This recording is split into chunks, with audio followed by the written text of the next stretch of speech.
If you want to turn off Snapchat Spotlight, this quick step-by-step guide will show you how to disable Spotlight and stop unwanted videos.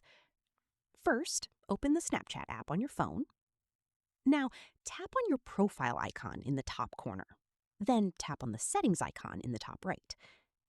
Next, scroll down and tap on Notifications. Here, look for the Spotlight or Spotlight and Snap Map option. Simply turn off the toggle to stop Spotlight notifications. If you also want to reduce Spotlight content, go back and tap on the Spotlight tab at the bottom. Find any video you don't like, tap on the three dots, and select Not Interested. This will help Snapchat show fewer similar videos. So, yeah, that's how you can disable Snapchat Spotlight and control your feed. If this helped, make sure to like the video and subscribe for more Snapchat tips. Thanks for watching.